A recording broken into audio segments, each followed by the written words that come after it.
الله أكبر الله أكبر.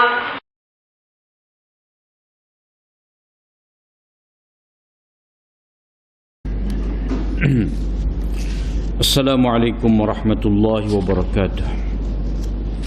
Bismillahirrahmanirrahim. Alhamdulillahi rabbil alamin. Wassalatu wassalamu ala ashrafil anbiya'i wal mursalin Sayyidina Muhammadin wa ala alihi wa sahbihi ajma'in. Allahumma alimna ma yanfa'una wa anfa'na bima 'allamtana. Allahumma faqihna fid din wa 'allimna at-ta'wil wa zidna 'ilman ya rabbal alamin. Rabbi shrah li sadri wa yassir li amri wahlul 'uqdatam min lisani yafqahu qawli. Subhanaka la ilma lana illa ma 'allamtana innaka antal alimul hakim wa la hawla wa la quwwata illa billah. Alhamdulillah, syukur kita pada Allah SWT dapat lagi kita menyambung kuliah hadis kita setelah mana kita cuti panjang sepenuh bulan Ramadan. Dan insyaAllah pada malam ni kita akan sambung Kitabuz Zakah. Kitab buti iaitu Kitabul Janaiz. Dan sementara tu kita dekat nak puasa kita ambil Kitabuz Siyam. Dan kita balik semula kepada tertib kitab ni iaitu Kitabuz Zakah. Zakat merupakan kefarduan Islam yang ketiga lah. Syahadah, sembahyang 5 waktu dan zakat zakat harta. Jadi kewajipan zakat ni terdapat dalam banyak ayat-ayat Al-Quran, terutamanya disebutkan seiring dengan kefarduan sembahyang. Dalam Quran ada 28 tempat ya Allah SWT kapuh. Allah Ta'ala sebut secara bersekali antara sembahyang dengan zakat. Dan zakat ni dia mempunyai hikmah yang besar. Antaranya adalah menyucikan jiwa daripada sifat bakhil dan kedekut, menyucikan jiwa daripada cinta kepada dunia dengan berlebihan. Manusia ni memang tidak ada cinta kepada dunia, cinta kepada harta. Jadi Allah SWT minta daripada kita supaya mengeluarkan zakat, supaya kita dapat bersihkan jiwa kita daripada bakhil, mengurangkan cinta dunia, dan juga dapat menyucikan jiwa fakir miskin. Sebab zakat ni diberikan kepada fakir miskin, maka bila fakir miskin dapat menerima zakat tadi, dia dapat bantuan daripada zakat, maka dia akan hilang daripada dia tu sifat benci, sifat hasad dengki kepada orang-orang yang kaya. Jadi Islam telah menetapkan bahawa zakat ni sebagai satu bentuk hubungan, orang kata hubungan sosial yang penting antara dua lapisan masyarakat. Ada masyarakat yang kaya dan ada masyarakat yang miskin.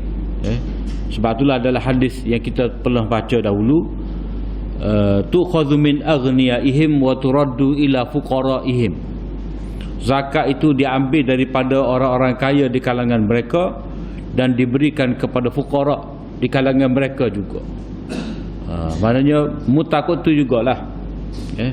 Sebab itulah kalau dalam kata bab zakat ni, tempat mana kita nak bayar, tempat kita duduk, tempat kita cari makan, tempat hari-hari kita jumpa dengan orang miskin, orang tengok kita semua, kita tengok dia. Jadi zakat diberikan kepada masyarakat setempat terutamanya.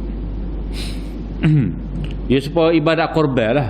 Ibadat korban ni mulanya depan tangga kita tu kita bagi, kita sembelih depan tangga kita bagi pun orang depan tangga kita juga, orang hak keliling kelalai kita. Tidak kata kita ambil 10 bahagian ataupun seekor lembu kita sembelih di Mekah ke di mana-mana tempat luar daripada tempat kita, tak ada setitik pun kita kata tumpah di negeri sendiri. Tu dia tak apa-apa kena tu dengan falsafah hubungan masyarakat, hubungan kemasyarakatan seorang mukmin dengan orang sekeliling dia. Kalau kita nak korban di luar daripada negeri kita boleh, tapi itu hak kedua lah. Hak utama tempat kita dulu, tempat orang hak kita nampak, orang hak nampak kita. Sebab apa? Sebab fuqara, orang fakir miskin tadi, bila dia terima bantuan daripada kita, zakat ke, daging korban ke, maka dia akan hilang daripada dia tu sifat hasad dengki. Dia akan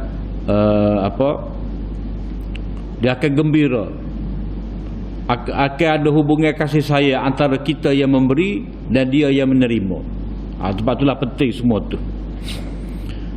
Zakat ni juga dapat membersihkan harta, dia dapat menyuburkan harta tu juga. Zakat ni daripada perkataan zakat, suci, bertambah, subur. Dia termasuk dalam makna zakat, bersih. Dalam Quran ada sebut fala tuzakku anfusakum, dan janganlah kamu menyucikan diri kamu. Maknanya kamu janganlah memuji-muji diri kamu, menganggap diri kamu tu bersih. Huwa a'lam bimanittaqa, dan Allah Ta'ala tu lebih mengetahui siapakah di kalangan kamu ni yang bertakwa. Jadi asal makna zakat itu membersih. Kalau kata zakat harta, membersihkan harta. Kalau kata zakat fitrah, maknanya menyucikan diri kita ni. Semasa ibadat puasa tu kadang-kadang ada lara, ada benda-benda yang melalaikan, ada benda kesalahan yang kita buat. Dengan kita bayar zakat fitrah, sempena kita tidak lagi berpuasa, kita bayar zakat diri, zakat fitrah, maka itu dapat menyucikan jiwa kita.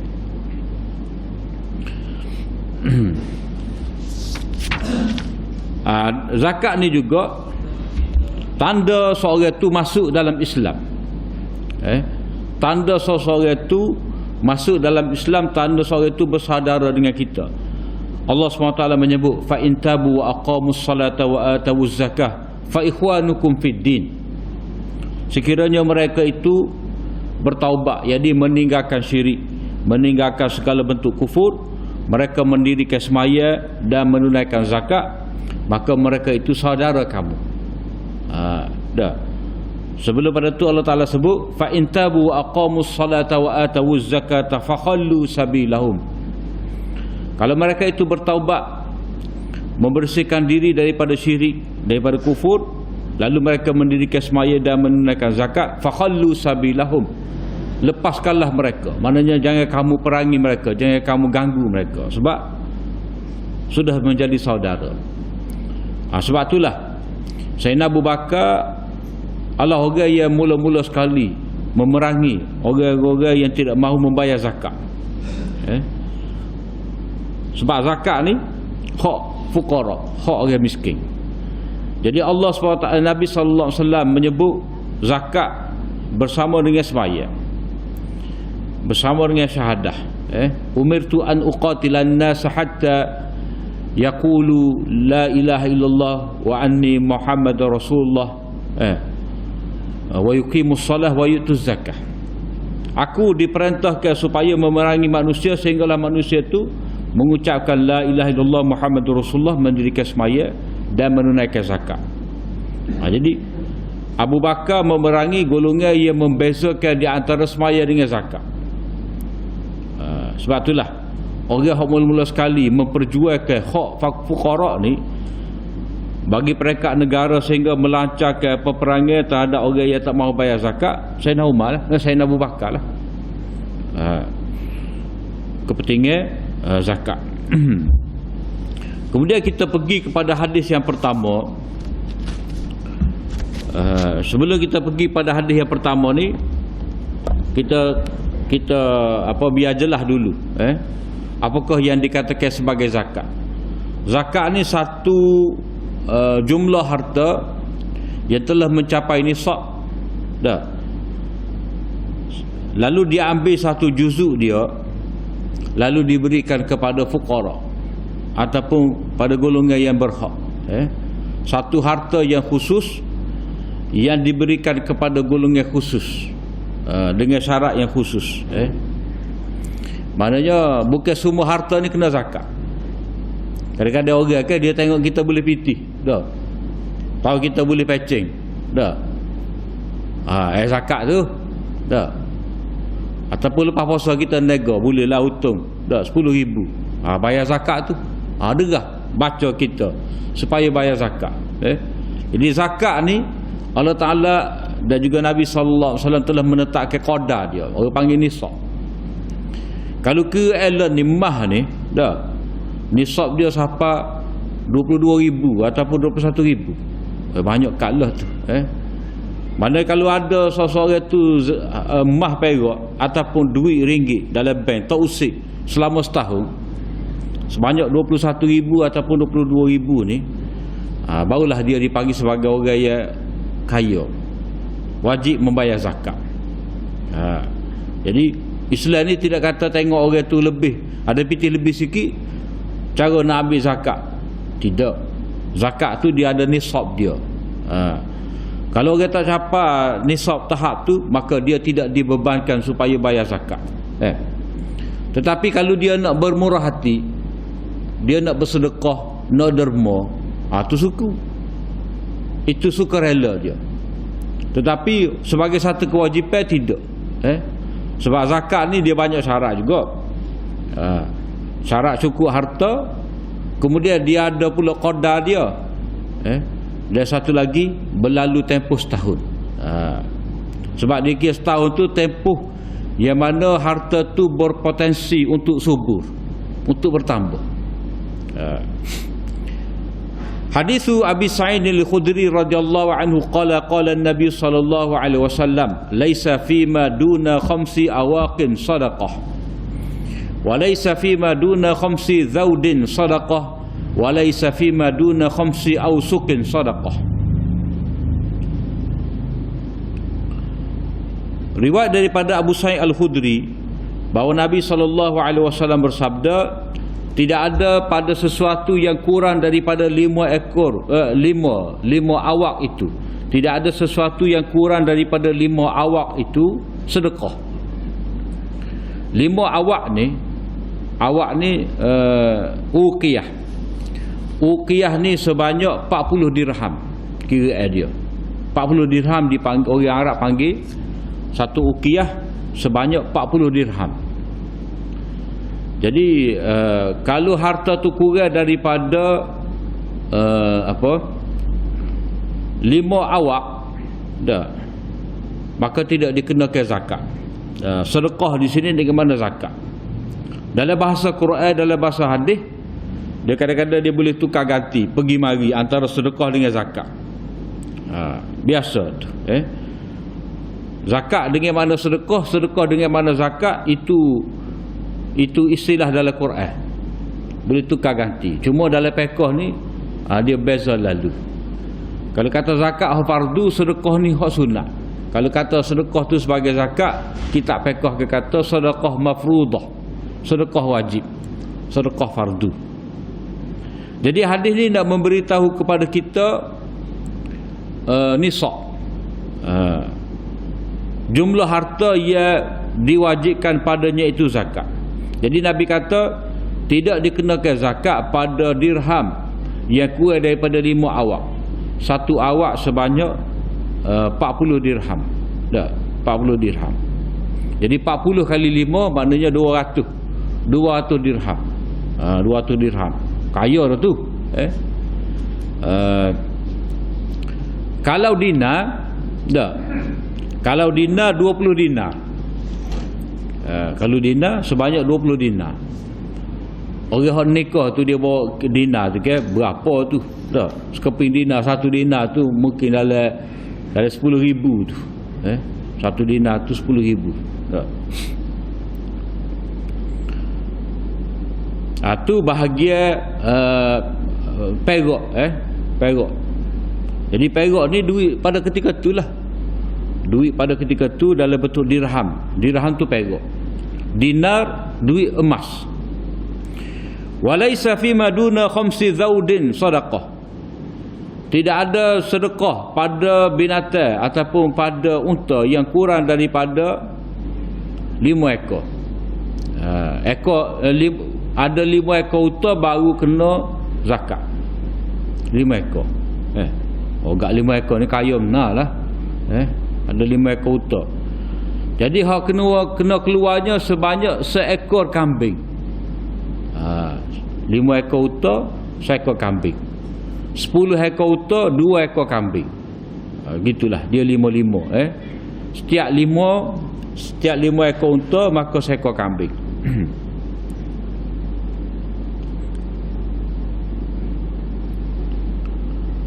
Walaysa fi maduna khamsi awsuqin sadaqah. Tidak dikenakan zakat pada tanaman yang kurang daripada 5 wasak. Satu wasak ni, satu wasak sebanyak 60 gatal. 60 gatal. 6 kali 5 maknanya 300 gatal. Mana yang dikenakan zakat pada tanaman ni sebanyak 300 gatal. 300 gatal ni banyak. Kalau kira yang dibuat oleh ulama di Saudi tu, mereka kata satu gatal ni lebih kurang dalam 2 kilo 2 kilo suku. Lebih kurang 2 kilo suku. Ada kata 2 kilo 2040 gram. 2040 dirham.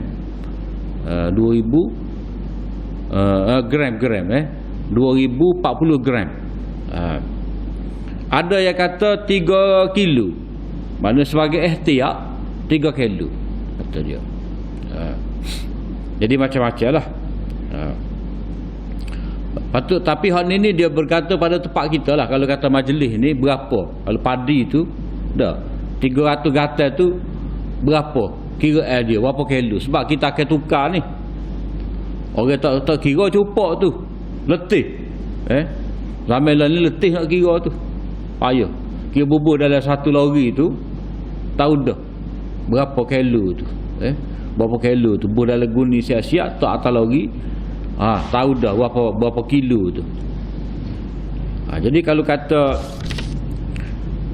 300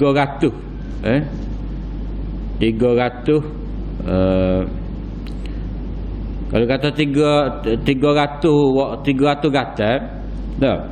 Kalau kita kali satu gantang itu sebanyak 2 poin suku lah kita kata. 2.3 lah. Kita ambil 2.3. Dia akan tubik 900 lebih lah. 975 lebih kurang lagu tu lah. 975 kilo. 975 kilo. Jadi apa yang boleh kita nampak dalam hadis-hadis ni, iaitu pertama, jenis harta yang dikenakan zakat. Jenis harta yang dikenakan zakat yang pertama dinar, dirham. Sebut dalam hadis ni dirham. Jadi dirham tu dikira sebagai pengukur nilai, alat pertukaran. Jadi bila kata alat pertukaran, kalau guna dinar, maka wajib juga dinar. Jadi hak dirham ni sebagai alat pertukaran, alat kita mengikat harga, maka dinar lagu tu juga. Dan sekarang ni kita guna duit kertas.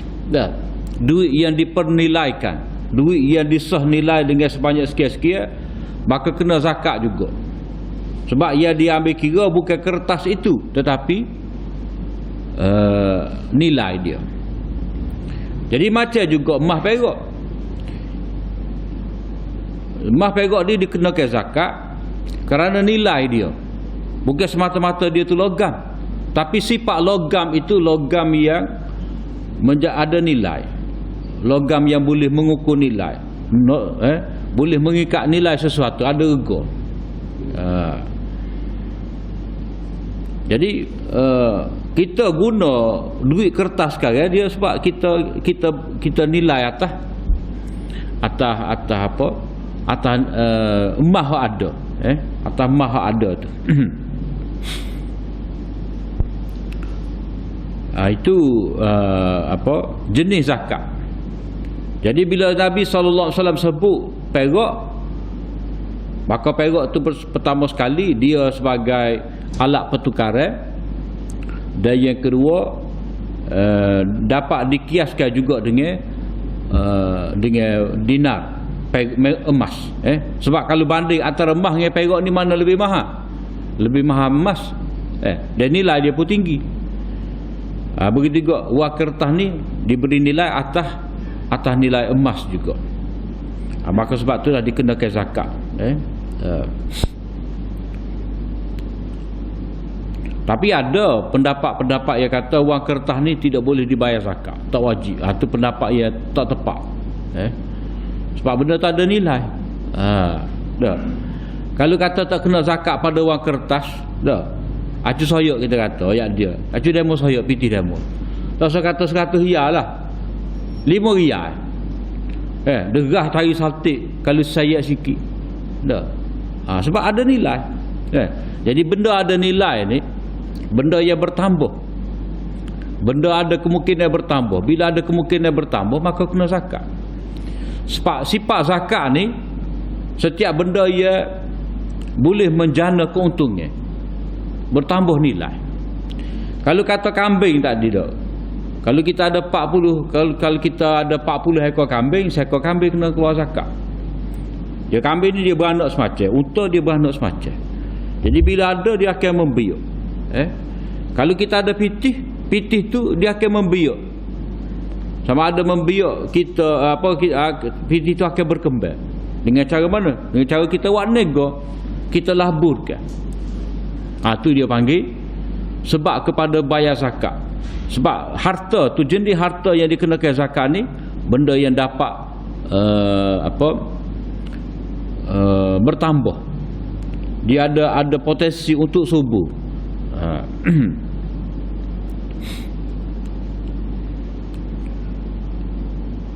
Kemudian Nabi SAW menyebut unta ni mana mewakili binatang. Kalau kita perak seekor tak jadi, tak akan terbit zakat. Kalau perak seekor, dia kena perak banyak. Bagi unta yang besar ni 5 ekor. Bagi lembu 30 ekor. Bagi kambing 40 ekor. Pahaya itik mana? Ayat itik dia bukan an'am. Dia bukan an'am. Tapi dia dikenakan zakat juga. Zakat tu dari segi perniagaan. Nego. Sebab orang perak banyak tu, sebab dia nak nego. Jadi dia kena kira lah stok air yang dia ada, dah berapa-berapa dalam masa setahun tu, hasil yang dia jual, hasil yang ada dalam rebel dia tu berapa-berapa, dah cukup nisab 22,000, dia keluarlah zakat 2.5%. Jadi dari segi binatang ni, hak berkaki 4, yang berkaki 4 berapa? Unta, lembu, kambing kena zakat. Dah. Jenis tu. Kalau itik ayam kita perak arnak ke gapo, arnak walaupun kaki 4 dia tak kena zakat. Melainkan kita perak arnak tu dalam bentuk komersil. Kalau komersil dia kena zakat. Jadi dia berkembang, bertambah subur harta tu tadi dengan sebab dia menjual, dia berniaga. Tapi semata-mata dia perak arnak, itu tidak menjana kekayaan. Semata-mata dia perak ada 100 ekor. Tapi gitulah. Kena keluar zakat tu bila mana dia jual. Dia jual. Dah. Kemudian masalah yang terakhir ni, Nabi SAW menyebut berkenaan dengan tanaman. Jadi tanaman hak umum di zaman Nabi SAW, gandum, tamar, kismis. Jadi semua tu kena zakat lah. Panggil zakat pertanian. Kalau di Perlis tu harum manis, dah 30 riyal sekilo. Kita 3 kilo 10 riyal kita boleh beli. Dah. Mahita Fama. 3 kilo 10 riyal. Harum manis 30 riyal sekilo. Sekotak tu 3 kilo 100 riyal dah. Capung dengan putih 120. Dah. Kaya tu boleh makan. Dah. Hak nego lebih kaya lagi. Lepas tu kena zakat ke tidak? Kena. Kena, dia kena sukat lah. Sukat tu ada yang kata cara dia kita pakai zakat pertanian. Ambil 1/10 ataupun kira atas hak perniagaan. Dia khilaf. Dia khilaf. Khilaf dari segi kita nak kira zakat tu atas zakat perniagaan ke ataupun zakat pertanian. Kalau mengikut pendapat qadim, pendapat lama mazhab Syafi'i, semasa Imam Syafi'i berada di Iraq, pakai zakat perniagaan. Kalau pakai pendapat Syafi'i semasa Syafi'i berada di Mesir, orang panggil mazhab jadi, dia kena kira zakat pertanian. Sebab jenis pertanian. Jadi orang yang ada harta ni dia tak lepas lah. Kalau zakat tu zakat, kalau hak dia usaha tu jenis pertanian, ada dalam nas hadis Nabi, maka pertanian. Tapi kalau setengah pertanian tu tak ada dalam nas Nabi, tak ada dalam hadis, dan dia guna wak nego, kena zakat lah. Kena zakat perniagaan. Jadi zakat ni ada melibatkan tanaman, ada yang melibatkan binatang ternakan, dan ada yang melibatkan logam. Emas, perak, dinar, dan dikaitkan wang kertas. Hak ni jugalah. Tu Nabi SAW menyebut dalam hadis ni 3 jenis harta yang dikenakan zakat. Sebab kesemua tu, sebab benda ni dia panggil mal mustafad. Ada harta yang diperolehi, mana dia berkembang, mana pada harta ni dia ada potensi untuk bertambah. Cuma masalahnya orang tu kalau dia ada piti, dia simpan bawah lembek dia. Tak. Piti tu akan habis dengan dimakan zakat begitu sajalah. Sebab dia tak guna untuk nego. Sebab syariat nak ni, kalau orang tu ada emas perak, dia kena laburkan. Dia kena guna untuk nego. Sama ada dia diseri nego, ataupun dia pakat dengan orang, ataupun dia buat mudarabah. Mudarabah, dia wi upah orang, wi modal pada orang, keuntungan dia dapat. Mudarabah ni mudah kita kata sleeping partner. Akad antara dua orang. Satu orang yang ada harta, satu orang lagi ada kepandaian. Jadi dia ada harta tapi tak pandai guna, maka dia upah orang. Dia kosi dengan orang. Dia bagi modal pada orang, jadi keuntungan itu dibahagi. Jadi syariat nak supaya orang tu bila ada harta dia dapat dikembangkan. Sebab kalau orang kaya simpan piti dia dah, simpan dalam bank atau simpan pada tempat-tempat tertentu, jadi tidak dilaburkan, maknanya piti tu tak gerak lah. Bila piti tak gerak, maka orang miskin tak boleh nak beli, orang kaya pun tak guna dah. Jadi tak pergi mana. Sebab itulah bila dalam bab zakat ni, bila dia ambil harta daripada orang kaya 2.5% sebagai satu nisab keseluruhan bagi harta zakat ni, ambil 2.5% diberikan kepada fakir miskin. Fakir miskin ni boleh beli lah. Pas beli dengan siapa? Beli dengan orang kaya juga, kedai orang kaya. Kalau kata syarikat besar dah, syarikat besar ni supermarket kita kata, supermarket Mukmin contoh dah, dia bayar zakat kepada fakir fuqara. Lepas tu fakir fuqara ni mai beli kedai dia dah, balik semula kau dia, maknanya barang tu laku, ada orang beli.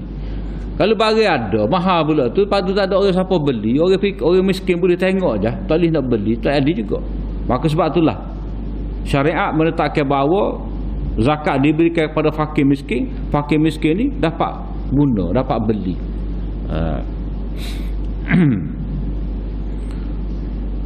Cuma berkenaan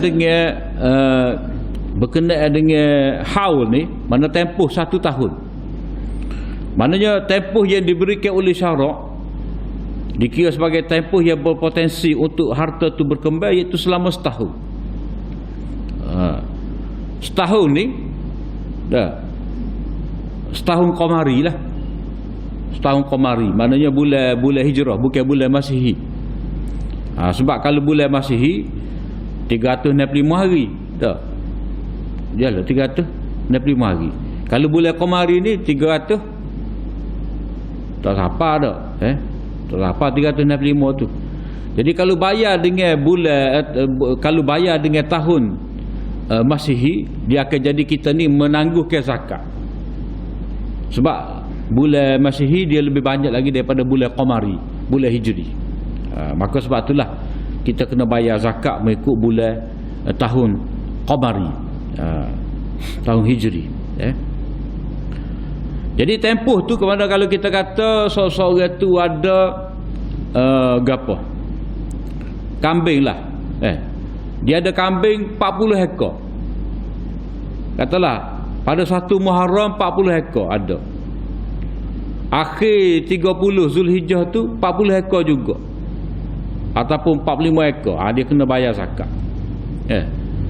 Tapi kalau di hujung tu 1 Muharram tu ada 40 ekor dah, hujung 30 Zulhijjah tu ada 39 ekor, tak kena. Sebab dia nak nisab sebanyak 40 tu ada di awal di akhir. Kalau celah tu dia kata dia ambil 11 ekor dah, dia ambil 11 ekor kau 2 ekor kau. Kemudian lepas pada tu beranak pula, beranak 4 ekor dah, jadi 44 di akhir tahun. 40, 44. Tengah-tengah tu ada 38 tu tak apa. Dia tak kira, dia kira purata.